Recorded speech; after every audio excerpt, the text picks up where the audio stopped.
बिस्मिल्लाहिर्रहमानिर्रहीम। अस्सलाम वालेकुम व्यूअर्स, कैसे हैं आप सब लोग। आज हम बहुत मज़ेदार सी फ्राई कलेजी की रेसिपी बनाने जा रहे हैं। और जैसा कि आपको पता है कि ईद उल अज़हा करीब है और ये तकरीबन हर घर में बन रही होती है। अब रेसिपी अच्छी लगे तो लाइक का बटन ज़रूर दबाइएगा।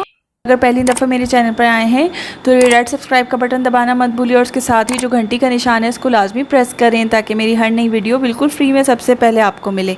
अब हम रेसिपी स्टार्ट करते हैं। इसके लिए मैंने एक बकरे की कलेजी ले ली है और आधा किलो कलेजी है। बकरे के गुर्दे भी शामिल हैं और फेफड़े भी हैं। फेफड़े भी आधा किलो के करीब हैं और गुर्दे जो हैं और कलेजी मैंने मिक्स कर ली थी। तो सबसे पहले तो हम फेफड़े जो हैं उनको बॉयल करेंगे।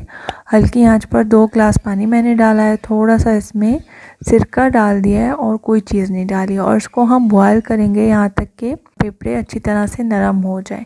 क्योंकि अगर हम इनको ऐसे ही फ्राई करते हैं तो आपने भी ये चीज़ एक्सपेरिमेंट की होगी अपने घर में कि जब हम कलेजी फ्राई कर रहे होते हैं और उसमें फेफड़े भी ऐसे ही डाल देते हैं तो कलेजी तो पक जाती है चाहे जितनी देर भी आप बना लें, लेकिन फेफड़े नरम नहीं होते, स्पंज की तरह से रहते हैं, उनको खाना बहुत मुश्किल होता है। तो इसका सिंपल सा सोल्यूशन ये है कि आप इसको पहले बॉयल कर लें, सिरके के साथ बॉयल कर लें। तो अब हम मसाला तैयार कर लेते हैं। इसके लिए मैंने 2 दरमियाने साइज़ के टमाटरों को चॉप कर लिया है। अदरक लहसुन का पेस्ट 1 खाने का चम्मच, सफ़ेद ज़ीरा साबुत 1 चाय का चम्मच, नमक 1 चाय का चम्मच, लाल मिर्च पाउडर 1 चाय का चम्मच और सोया सॉस जाएगा इसमें 4 खाने के चम्मच।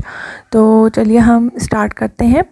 आधा कप इसमें कुकिंग ऑयल हम यूज़ करें। कुकिंग स्टार्ट करते हैं। तो एक कढ़ाई ले ली है मैंने, उसमें मैंने आधा कप कुकिंग ऑयल डाल दिया है। कुकिंग ऑयल या तेल जो है वो थोड़ा सा इसमें ज़्यादा लगता है क्योंकि हम ओबियसली फ्राई कर रहे हैं। कम डालते हैं तो फिर वो अच्छी नहीं बनती है कलेजी। तो आपको अगर ज़्यादा लगता है तो जब कलेजी तैयार हो जाए उसके बाद आप इसमें से ऑयल हटा दें, निकाल लीजिए अलग। तो सबसे पहले हमने इसमें सारे मसाले डाल दिए जो कुछ भी हमारे पास था। तो टमाटर भी डाल दिए हैं और सारी चीज़ें डाल लिया मैंने। इसकी आंच दरमियानी कर दी है और इसको हम अच्छा सा फ्राई कर लेंगे। इसमें कलेजी और बॉयल किए हुए फेफड़े ऐड करेंगे। कलेजी को हमने ऑब्वियसली बॉयल नहीं किया हुआ है, तो अगर आप कलेजी बॉयल करके बनाते हैं वो भी ठीक बनती है, लेकिन यहाँ पे मैंने इसको बॉयल नहीं किया और उसी तरह से मैं मसाले के साथ इसको फ्राई कर रही हूँ। तो अदरक लहसुन जो है वो कलेजी की स्मेल को भी ख़त्म कर देता है। साथ में मैंने सोया सॉस भी इसमें ऐड कर दिया है। अब हम इसको दरमियानी आंच पर ही फ्राई करेंगे।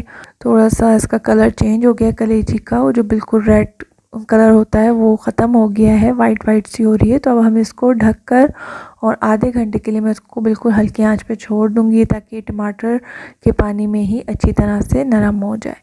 तो उसके बाद आधा घंटा गुजर गया है, बहुत अच्छे से जो है ना ये फ्राई हो गई है। इसको तेज़ आंच पर फ्राई कर लें, इसका पानी खुश्क कर लें।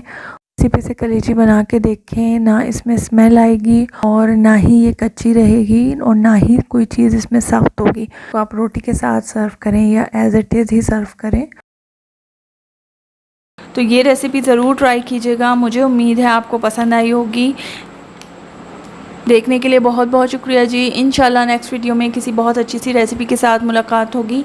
जब तक अपना बहुत ख्याल रखिएगा, मुझे दुआ में याद रखिएगा। अल्लाह हाफ़िज़।